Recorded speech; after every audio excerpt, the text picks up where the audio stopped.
Hello, my lovely people. It's Queen Agnes. Welcome to QueeenTv, where I encourage women to be earnest and brilliant and over empowered.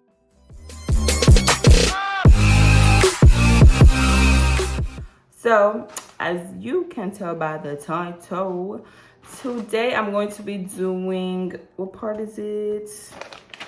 Part 1, 2, 3. Sorry. Part 3 of the relationship goals series, and I'm super excited. So I know the last few videos you've been seeing me in the same clothes. It's because I have all these videos to do and I just feel like so energetic to do them. So I'm like, let me just do them like while I have time. So let's get straight into it. Like, I love this topic. So passionate about this. So today's topic is gonna be dating myths, or the title that Pastor Mike puts is dating myths. So we're gonna be talking about dating and courtship.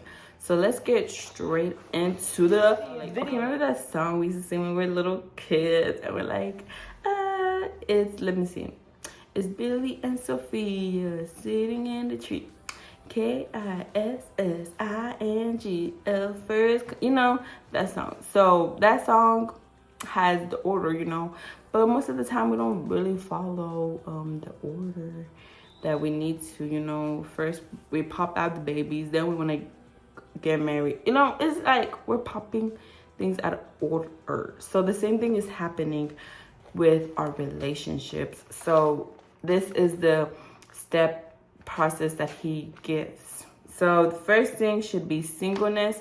And if you did not catch our series on singleness, which is part 2, what are you doing? Exit out, go to part 2, and then come back. Okay? So singleness, and then intentional dating. Not just dating, hun. Intentional dating. Okay, that's number 2. Number 3, engagement. Engagement, he put a ring on it, okay. And then after engagement is marriage, okay. And then after that is true love. And then after that is children. And then after that, you repeat.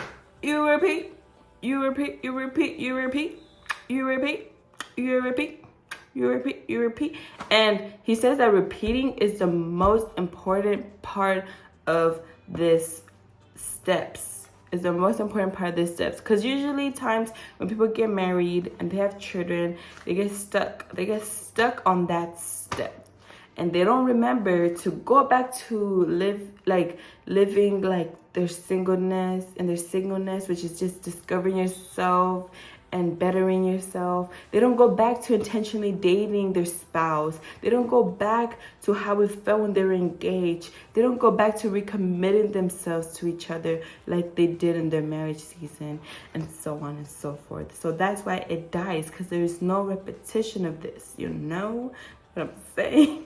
We confuse passion with love and lust.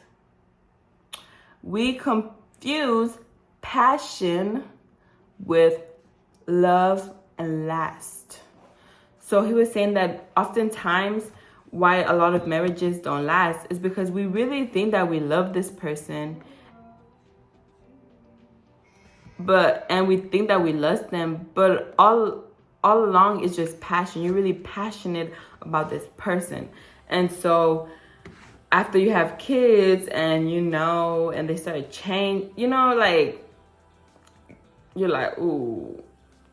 That's what they said, like, oh, like, our love died. Love don't die, hun. Love don't die. So you didn't really love that person. You're just really passionate about that person.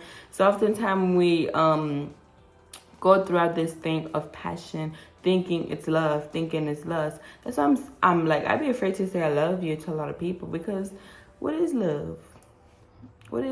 Like, love is a very hard thing to do. Jesus' thing on the cross was love.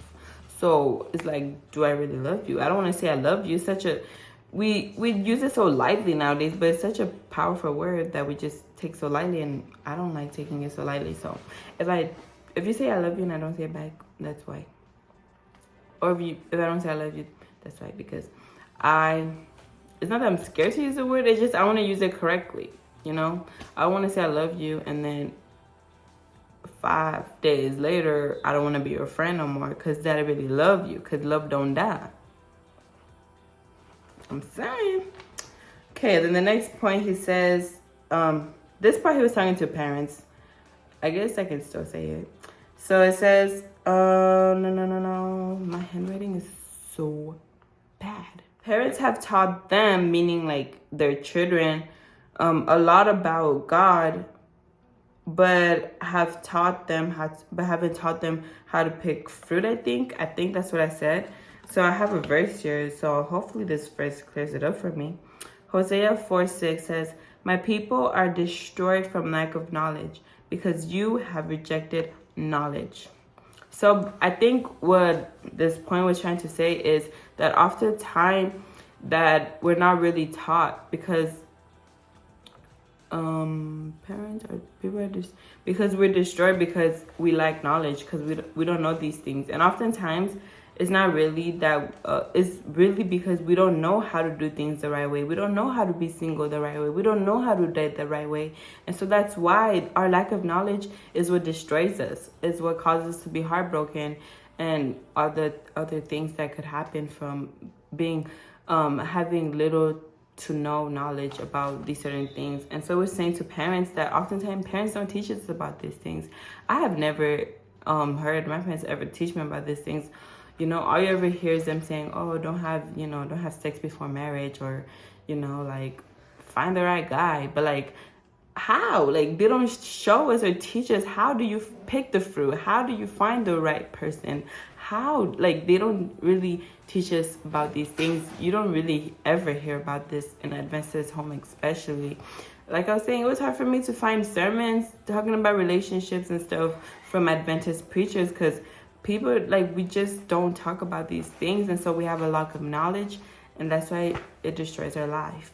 So then Pastor Mike goes into the dating myths. Ellen G. White quote that said, "If you are blessed with God-fearing parents, seek counsel from them. Open to them your hopes and plans. Learn the lessons which their life experiences has taught, and you will be saved by many a headache." And I know a lot of kids don't want to hear this. But your parents are the best people to go to about these things, to be open to about your relationships and all of these things, because like Ellen G. White, we have to seek their help, especially, and it's saying God-fearing parents, you know, not just regular parents, God-fearing parents. We have to seek advice from them, and we have to be open and share our hopes and plan with us. But at the same time, going back to parents, like, if that environment and atmosphere wasn't created between you and your child, then it's not gonna happen, and the child is not gonna feel open to come talk to you. And I talk a little bit about parents and children nowadays a while back, a year ago. I can link the link in the description box below if I remember. What is the definition of a myth? A myth is a widely held but false belief or idea. That is what a myth is. So the first dating myth is dating is biblical. No, that is wrong. No, dating is not biblical, which means that you will not find the word dating in the Bible. Pastor Mike makes a point. He says, but it tells us who we should be around and who we should surround ourselves with. Then Pastor Mike makes the next point that says dating and courtship, they are man-made. So what does that say? Can do. And he says that we can do this, we can do dating or courtship, but we should always remember to put God first. So yes, the terms dating and the terms courtship are man-made. So he's not saying that we shouldn't date or that we should, But he's saying if we do choose to do it, we should always remember to put God first. The second myth he says is dating is wrong. A lot of people believe that dating is wrong.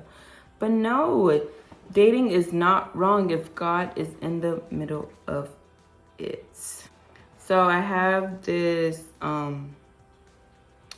saw this dating philosophy that I saw on the internet. And it says, run as fast as you can towards God. And if someone keeps up, introduce yourself.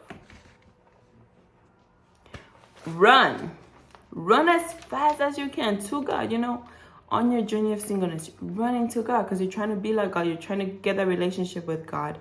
And you know, when you're running, there's gonna be like little Johnny here, there's gonna be little Nathan over here, and then there's gonna be, you know, there's gonna be so many people, and then you're running, and you know, on a race, and you're all running towards Jesus, and then little Johnny's falling back. I should leave him. Why are you gonna go back and go get him and try to drag him? No. But if you see little Billy, he's, you know, he is keeping up on this race. Then you be like, hey John, hey Billy, hey, introduce yourself. You know what I mean? A quote from Ellen G. White says, love is a precious gift which we receive from Jesus. Pure and holy affection is not a feeling, but a principle. Love isn't blind. Most youth use their feelings as their main guide, but this is where youth show less intelligent than any other subject, where they refuse to be reasoned with. You hear that, guys? Love is a very special gift, but love is not a feeling. It's not just a feeling. Love is a principle. That's what I'm saying. You can't just be like, I love someone, and then 5 days later, like, oh no, I don't mess with you though. Like, you're not my friend. Like love is a principle, you know. Just like when Jesus died on the cross, you think if he went with his feeling, he would have died on the cross? No, but because he loved us, he died on the cross for us. Because if he would just went off feelings, what was his feelings telling him? No, like, I'm not gonna do this. I'm scared. It's hurting. He cried blood. If he would have just followed his feelings like we do most of the time, then he would have just ended in disaster. Pastor Mike goes on into explaining how dating is like a second level. It's like an interview. Most jobs, you go for the first interview, and then you go back home, and then if they like you, they call you in for a second interview. So that's what dating is. Once you go on your first date with someone, that's the first interview, you know. And then if you continue to see them again and y'all start dating, that's your second interview, you know. So it says, and that's okay. And no. So right here, he says that when you're dating someone, how you know if that dating is purposeful or is gonna go anywhere or it's the right way, and how you know if God is in the middle of it, is if what you're doing brings glory to God. What you do with that person while you're dating, while you're listening to while you're dating that person, you know, if all those things that you do with this person while you're dating them brings glory to God, then you know God is in the middle of you guys' dating. And an example is if you guys are dating and then you guys have to sneak around to see each other, and you guys have to sneak call each other, and you know, like, where is God in that? There is no God in that. So let me read this Ellen G. White quote first, and then I'll get into it. So, if two people like each other, they must come together and tell their parents because of character. Even if you don't think your parents like this person, you tell them, okay? Y'all come together and y'all tell your parents. A young man who enjoys the society and wins the friendship of a young lady unknown to her parents and does not act a noble Christian part towards her and her parents Through secret communications and meetings, he may gain an influence over her mind. But in doing so, he fails to manifest that nobility and integrity of soul which every child of God would possess.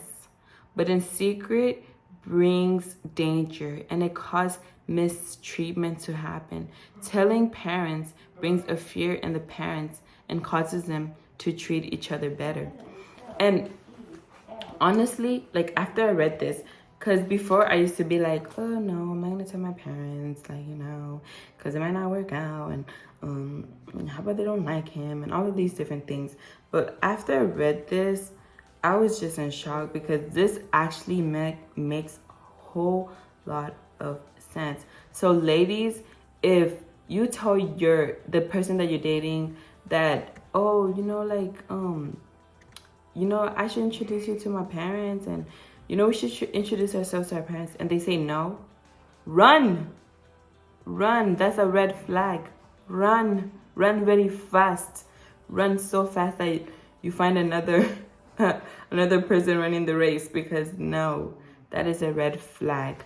Because like Ellen G. White, he fails to manifest that nobility and integrity of soul which every child of God should have. That means, honey, he is still working on his season of singleness. He's still working on his relationship with God. He is not ready to date. You gotta go. You gotta run and find another boo. The last part I really love, that she's talking about how dating in secret can bring danger, and it could cause mistreatment to happen. And that's just so true, because say I was dating this guy and we've introduced ourselves to our parents, like, he's gonna be more afraid of hurting you if your parents know. But if your parents don't know, he's gonna treat you like whatever. You know, there's not gonna be that protection. So, like, it's just common sense, honestly. It's really common sense. There's a difference between going on dates and actually dating people. So a date is not supposed to be with commitment. So a lot of times, you know, you go on a date with someone, they think, oh yeah, we're now, you know, like, that's, he's mine, you know, she's mine, you know. No, if you go on a date with someone, you're just getting to know each other. That's the first interview. So that is what he's talking about. And then when you guys sit down and y'all say it, it's made clear, ladies, made clear, guys. Don't let people just keep stringing you along. You don't even know what you guys are.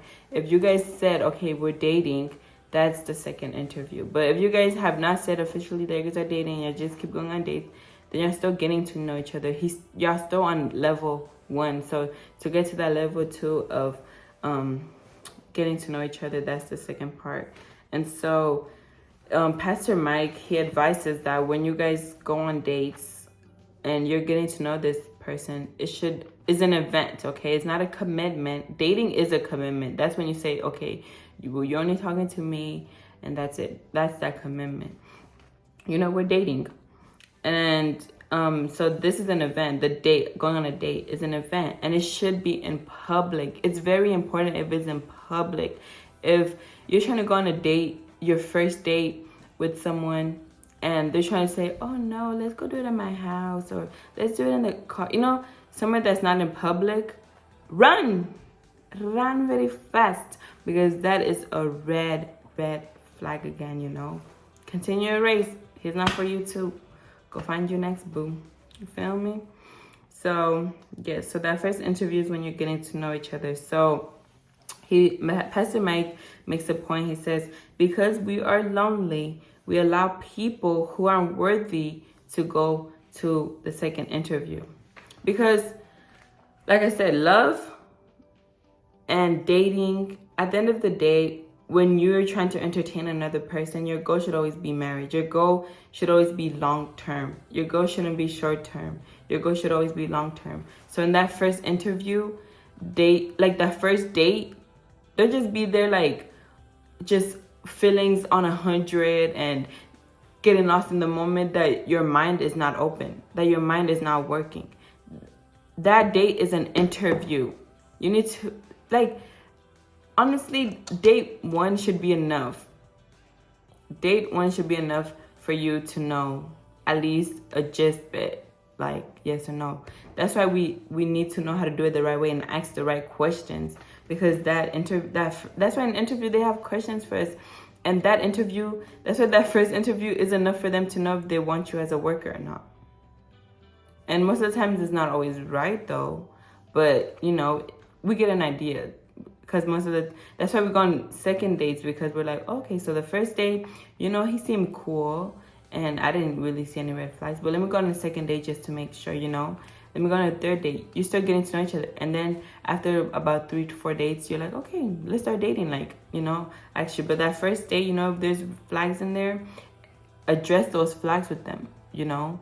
And then but oftentimes the world has us thinking like, no, don't bring up all these things on your first day. Like, just enjoy. Like, I mean, you are enjoying, but like, you know, just like, you know, just let go, have fun. It's a vibe, let it vibe, you know. So if we just go by feeling alone, oftentimes whatever our feelings are telling us, oh, we're lonely. And so since that person made us feel good in that moment, we allow people who are not even worthy to go on to interview 2, who should have stayed at interview 1, but we allow them to go to interview 2. And so we end up hurting ourselves, and we end up letting people who are not even worthy of going to that second interview. So the second third dating myth is dating is a destination. Dating is a destination. Dating is not a destination. Like, you know those people who are married for, dating. You're like, how long have you been dating? 7 years. That's what it means by destination. Dating, it is not a destination, okay? So, Pastor Mike says, look, a reason y'all are stuck and don't have commitment. So, he's saying like, you know, those, like, for, those who, you know, who have been stuck. Because if you're together with someone for 5-7 years, like, why aren't you guys thinking about marriage? Why aren't you guys engaged? Like, why haven't y'all taken that step? Y'all guys are stuck. Y'all guys are stuck in that level. And it's funny how we don't like being stuck in the season of singleness for a long time.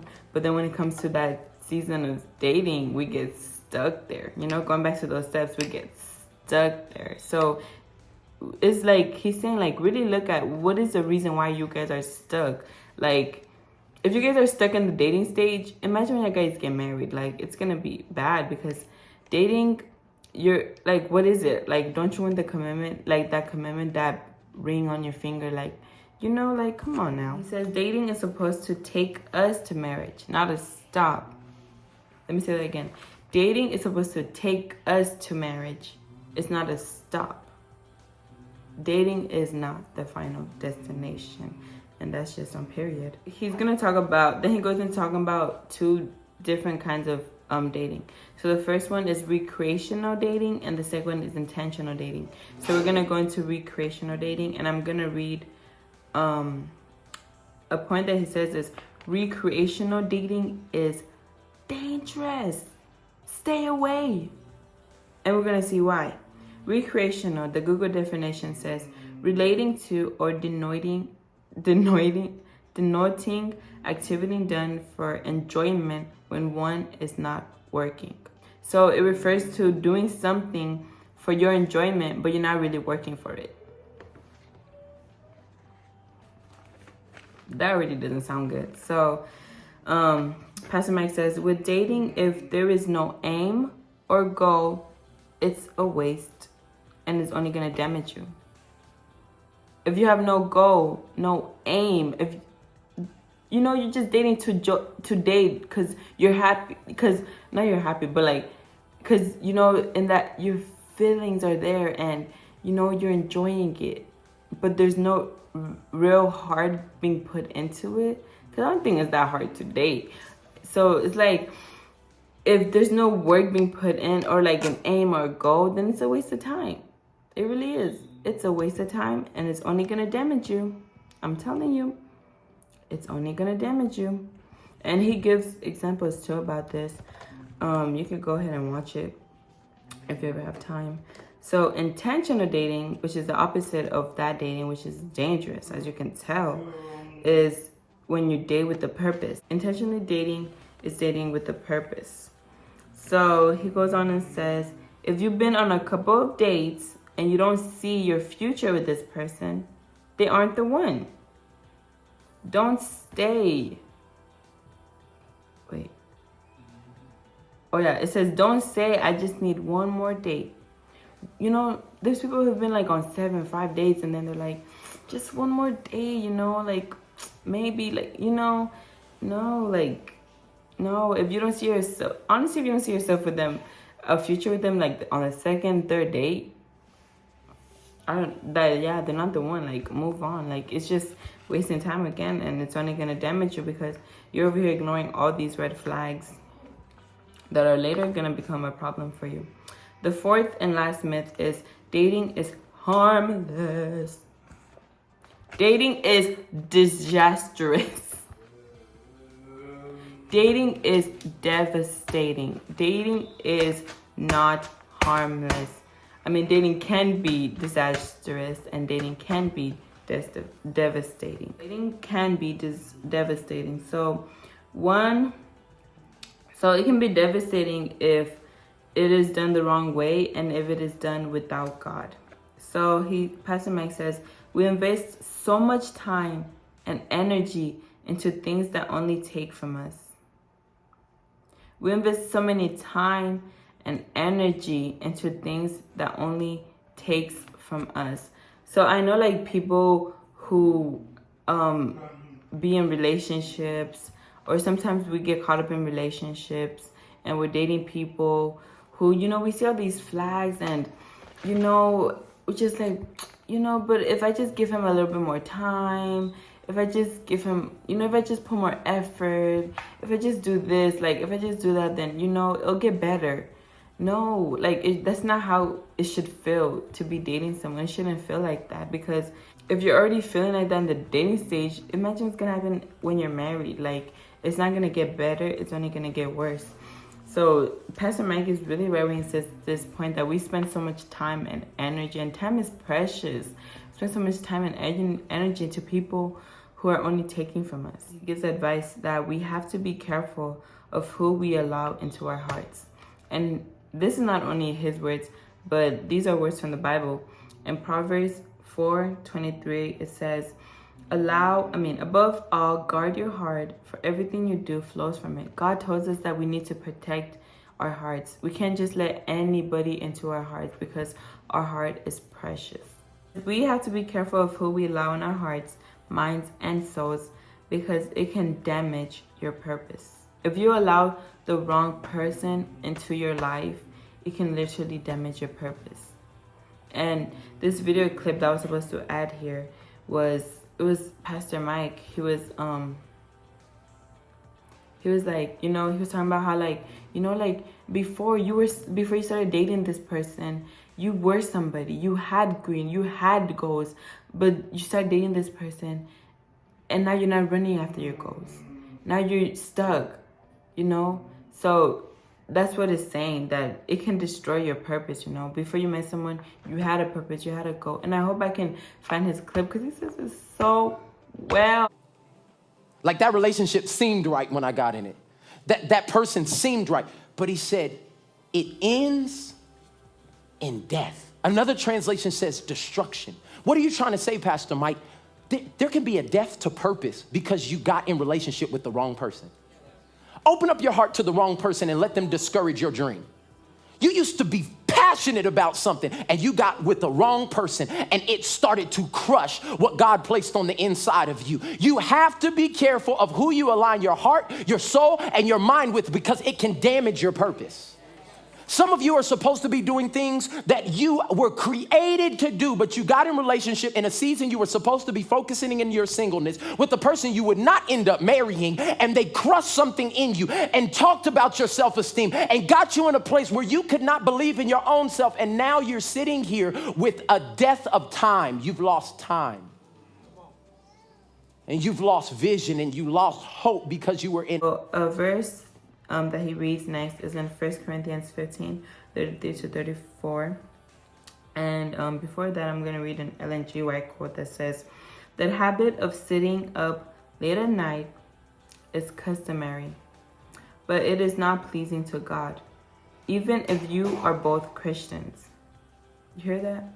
When I read this, I was like, yikes. I already didn't do it, so I didn't really care.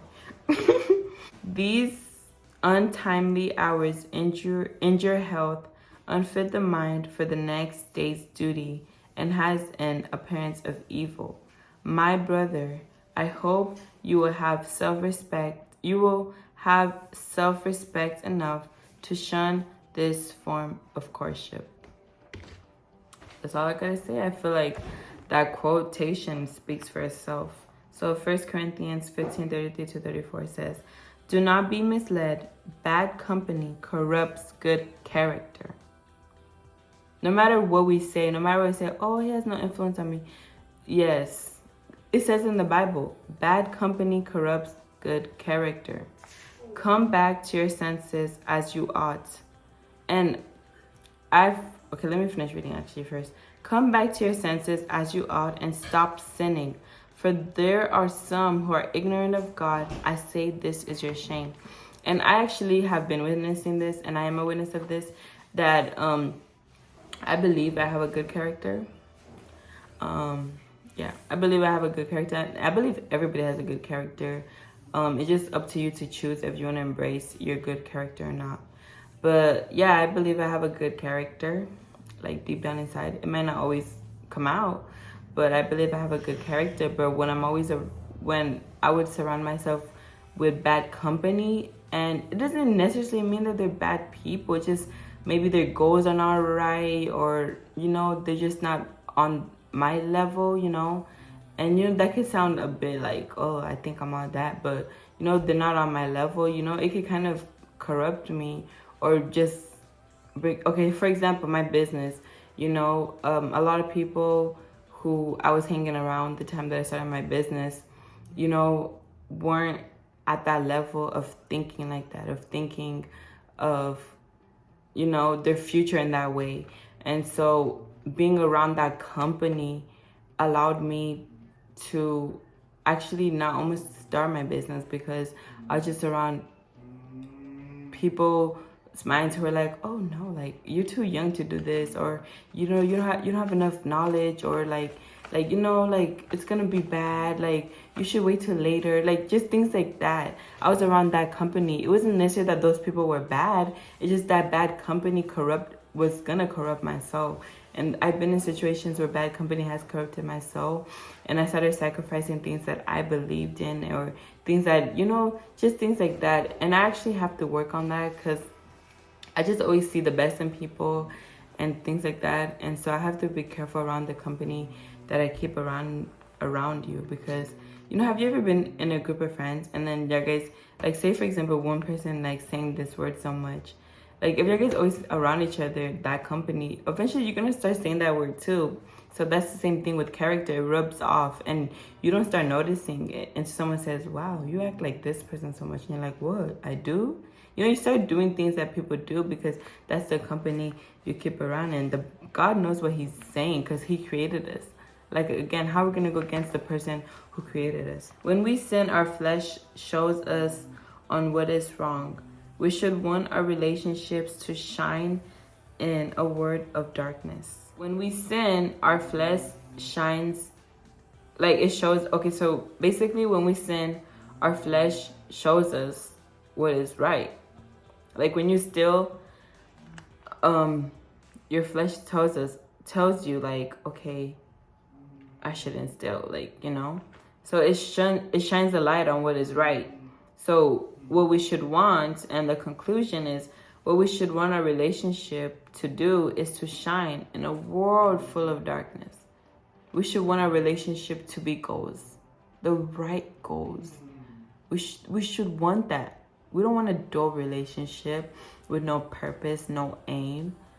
A relationship that is stuck, going nowhere. We want a relationship that is shine. Like, literally, I have met couples that just make me so happy. That makes me like, because you can just feel the love. Like you don't even like, they don't even have to keep saying, oh my God, I love them so much. I love them so much.